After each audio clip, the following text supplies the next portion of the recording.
Mas é porque tá uma vibe muito deprê isso aqui. Alguém tem que, tem que chamar um psicólogo pra esse cara. Bom, pessoal, nesse vídeo aqui a gente vai continuar.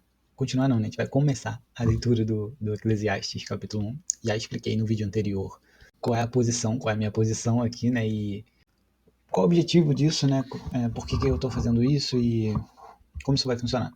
Então, se você não assistiu o vídeo anterior, antes de comentar, preferencialmente, sugiro que você assista o vídeo anterior explicando como é que vai funcionar isso aqui, esses vídeos que eu vou gravar enquanto eu leio Eclesiastes. Vamos começar pelo capítulo 1, óbvio, e é isso.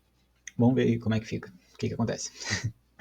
Eu vou ler a NTLH, e eu não sei nem se pronuncia assim mesmo, como é que se refere a ela, mas acredito que você tenha me entendido.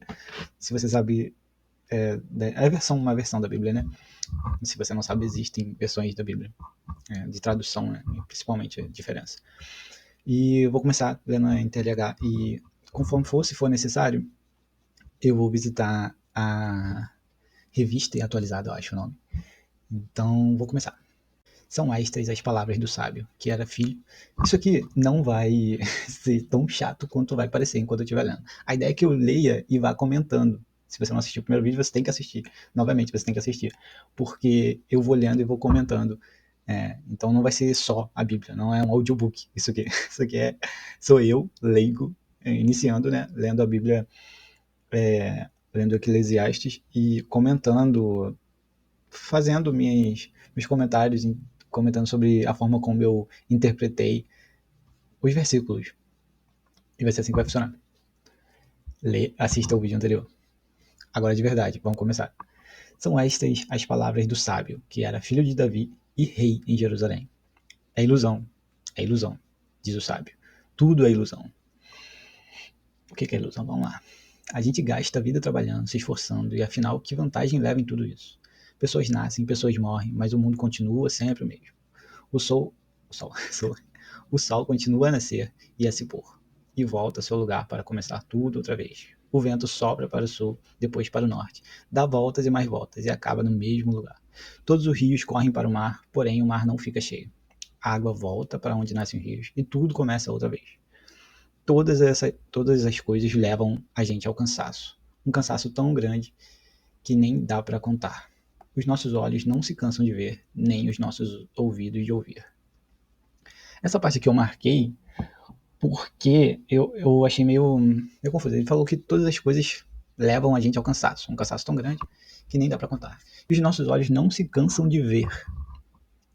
Todas as coisas nos levam ao cansaço, mas nossos olhos não se cansam de ver, nem os nossos ouvidos de ouvir. Então, penso que talvez não seja um cansaço físico, né? Porque se os nossos olhos não se cansam de ver, ou mesmo, talvez eu possa entender também disso aqui, que tudo é muito cansativo e o fato de os olhos nunca se cansarem de ver e os nossos ouvidos nunca se cansarem de ouvir também é cansativo. O fato de eles não cansarem é cansativo. A vibe nesse início aqui é um pouco de cansado da vida, meio que entediado, cansado, né? Ele começa dizendo que tudo é ilusão. Parece que ele fez bastante coisa que ele não vê o motivo, né? Não acho que valeu a pena. Não acho que valeu a pena as coisas que ele fez até agora, ou ele passou bastante tempo perdido na concepção dele. Aí ele fala: a gente gasta a vida trabalhando, se esforçando, e afinal, que vantagem leva em tudo isso? De verdade, seria interessante se a gente não precisasse, né? Trabalhar tanto, não precisasse se esforçar tanto. Mas ele pergunta, né? Vamos considerar o contexto real, né? O contexto real é que a gente precisa trabalhar mesmo, a gente precisa se esforçar. Claro que tem gente que trabalha além da conta, mas não senti isso nesse versículo, é o 3, né? Eclesiastes 1, capítulo 1, 3. A gente gasta a vida trabalhando, se esforçando, e afinal que vantagem leva em tudo isso? A gente passa muito tempo da vida realmente trabalhando. Mas eu não sei se eu vejo como ele, assim, de que vale tudo isso. Eu acho que vale sim pra mim. A vantagem pra mim é o sorriso dos meus filhos, eu saber que eles têm o que comer, poder proporcionar para eles, para minha esposa, para mim, experiências diferentes, experiências únicas. E eu gosto do resultado do meu trabalho, ao contrário do que ele passa aqui com esse versículo, que vale tudo isso. São coisas que que são pequenas se vistas individualmente, né? Se eu ver somente a viagem para, sei lá, eu não sou muito de viajar, mas se eu ver somente uma viagem que eu vamos supor que eu gosto de viajar, eu não gosto. Eu posso fazer uma viagem. Se eu ver essa viagem sozinha, eu não vou realmente, por que tanto trabalho só por essa viagem? Mas o total, se a gente olhar, se distanciar um pouco e ver e pensar nos últimos anos e ver tudo que o trabalho, as experiências que o trabalho nos proporcionou, me proporcionou, né, com meus filhos, experiências que eu não poderia ter se eu não tivesse trabalhado tanto. Fui no shopping com a minha filha, comprei uma piscininha de plástico para ela, coisas que se eu trabalhasse eu não podia ter. Se eu olhar para o todo, eu fico bem satisfeito com o resultado do meu trabalho árduo. Eu fico bem feliz com isso. E ele passa uma vibe aqui de que vale tudo isso, né? De que não vale a pena. Não sei se... eu tenho 27 anos. Não sei se quando eu ficar mais velho também vai mudar isso, né? Essa forma como eu vejo isso. Mas até o momento tem valido muito a pena trabalhar. Claro que tem como trabalhar demais, e eu já passei por esse período também, que eu trabalhava além da conta e acaba que eu não curtia, meus filhos ficavam só trabalhando, então é claro que tudo tem uma dose. Então a gente precisa também equilibrar, trabalhar, mas não deixar de curtir o que o trabalho está te proporcionando, experienciar. Mas é isso, vamos continuar. Eu vou continuar do versículo 7 ali. Todos os rios correm para o mar, porém, eu vou fazer um outro comentário sobre essa parte aqui.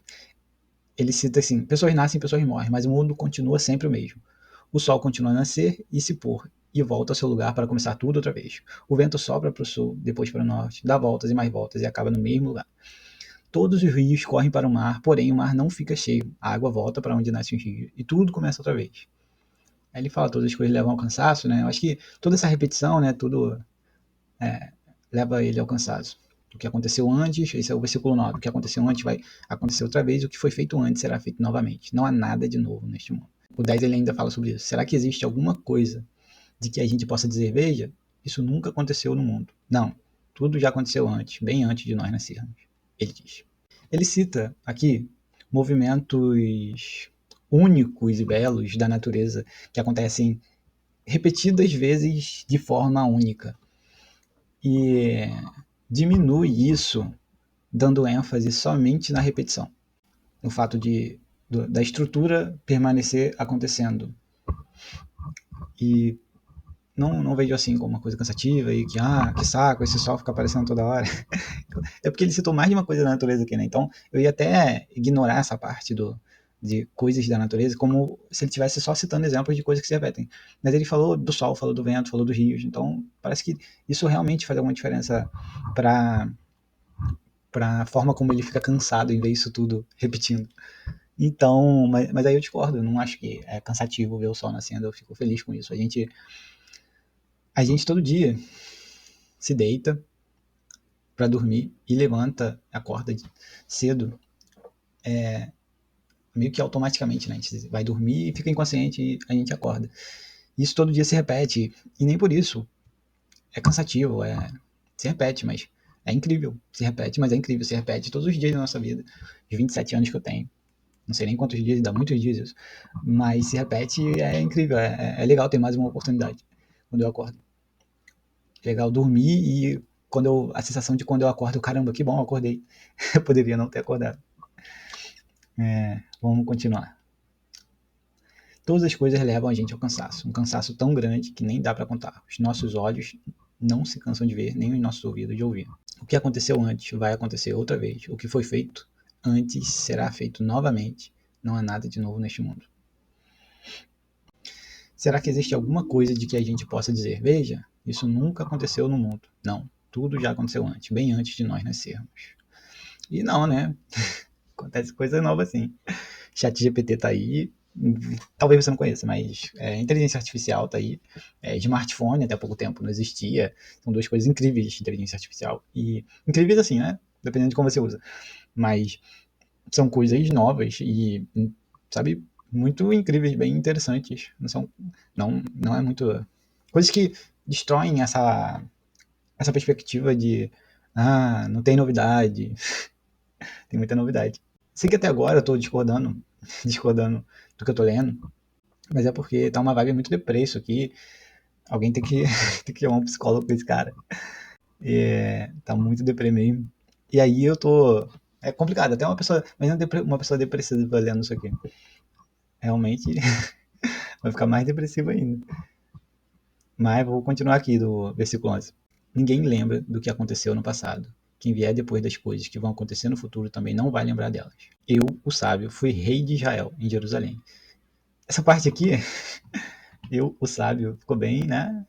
Bem, bem arrogante. Na Almeida, revista atualizada, fica como eu, o pregador, venho sendo rei de Israel, em Jerusalém. Pregador. Eu não sei exatamente o que isso significa, né? Porque eu acho que é uma palavra mais do meio cristão, para quem é cristão mesmo. Então não sei assim profundamente o que isso significa, mas me parece mais razoável do que eu, o sábio, fui rei de Israel em Jerusalém. Mas vamos lá. E resolvi examinar e estudar tudo o que se faz nesse mundo. Que serviço cansativo é esse que Deus nos deu? Eu tenho visto tudo o que se faz nesse mundo e digo, tudo é ilusão. É tudo como correr atrás do vento. Ninguém pode endireitar o que é torto, nem fazer contas quando faltam os números. E pensei assim, eu me tornei um grande homem, muito mais sábio do que todos os que governaram Jerusalém antes de mim. Eu realmente sei o que é a sabedoria e o que é o conhecimento. Assim, procurei descobrir o que é o conhecimento e a sabedoria, o que é a tolice e a falta de juízo. Mas descobri que isso é o mesmo que correr atrás do vento. Quanto mais sábia é uma pessoa, mais aborrecimentos ela tem. E quanto mais sabe, mais sofre. Aqui ele reforça que tudo é ilusão, né? Ilusão. Como correr atrás do vento. Quando ele diz que é tudo como correr atrás do vento, parece que não vale a pena, né? Não faz sentido. E, né? Eu já disse antes, não, pra mim vale a pena, faz sentido. Nem tudo. Eu acho que tem coisas, sim, que são como correr atrás do vento. Como trabalhar demais mesmo, trabalhar demais para acumular o máximo de riquezas e dinheiro, sem desfrutar disso, sem experienciar as coisas que isso proporciona com seus filhos, com a sua família.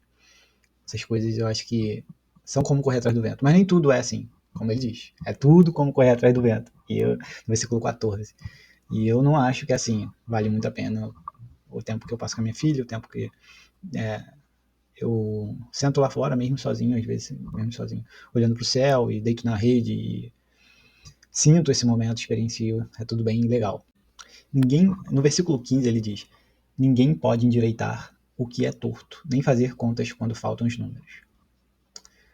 Eu não sei se eu entendi isso aqui direito. Se você souber o que isso é, você pode dizer aí nos comentários. Lembrando que sempre, tudo que eu estou falando aqui, qualquer coisa que eu interpretar errado, você também pode comentar, explicando o que eu entendi e por que eu entendi errado. Não precisa dizer por que eu entendi errado, mas me diz o que está errado. E argumenta aí, me mostra, me explica por que eu estou errado. Porque eu realmente sou leigo, estou tentando ler, tentando começar. Então você pode me dizer, me ensina. E eu só estou lendo isso aqui para aprender mesmo, então você me passando aí nos comentários vai me ajudar. É isso, essa parte do ninguém pode endireitar o que é torto, nem fazer contas quando faltam os números, eu não entendi. O que eu chuto, né? Vou chutar uma interpretação, seria de que a gente não pode consertar o que está errado, né?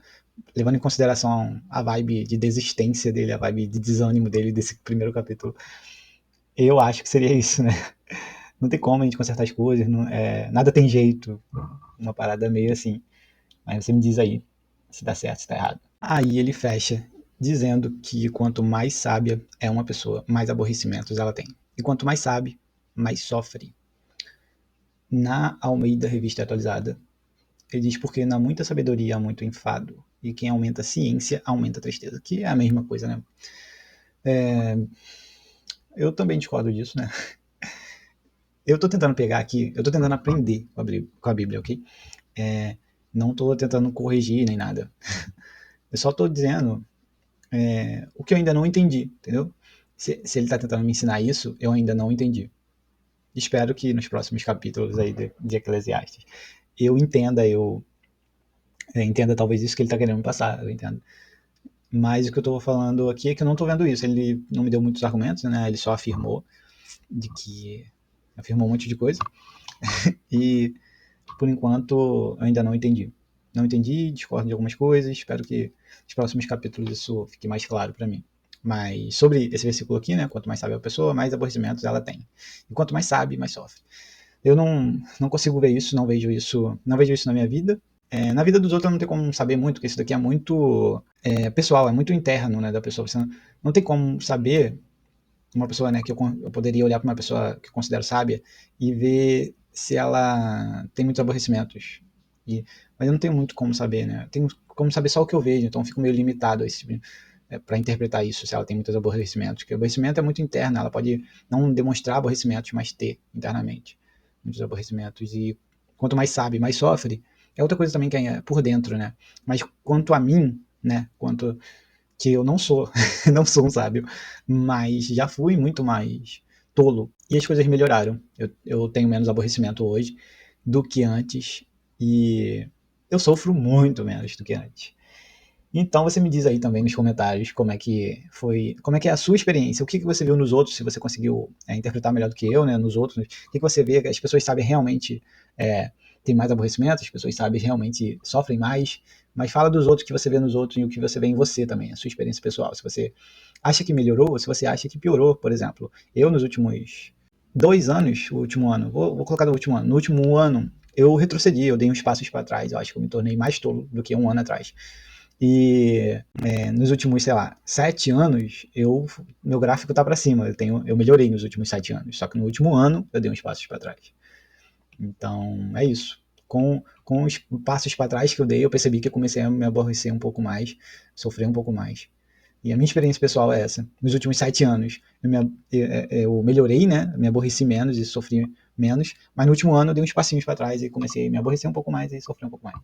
Agora me diz também como é que é a sua experiência com relação a isso. E não deixa de curtir aí o vídeo, comentar, né? Comenta alguma coisa aí, fala alguma coisa sobre a sua leitura. Não sei se você já leu, né, Eclesiastes, capítulo 1. Só vou te pedir para manter os comentários sobre o capítulo 1, né? Porque não dá spoiler, que eu vou ler os próximos capítulos e vou gravando um vídeo por capítulo. Ou talvez um vídeo para 2 capítulos, ainda vou ver como é que vai ser. Mas esse vídeo aqui eu queria fazer só do primeiro capítulo. E vai ser assim, eu vou lendo e vou marcando, né, deixando marcado as partes. Eu vou ler antes do vídeo, né, faço algumas marcações e depois eu leio novamente, gravando o vídeo e comentando sobre como eu entendi. Tá bom? Não deixa de comentar e curtir e se inscrever aí no canal para acompanhar as próximas leituras aí, até para você me ajudar também a interpretar Eclesiastes.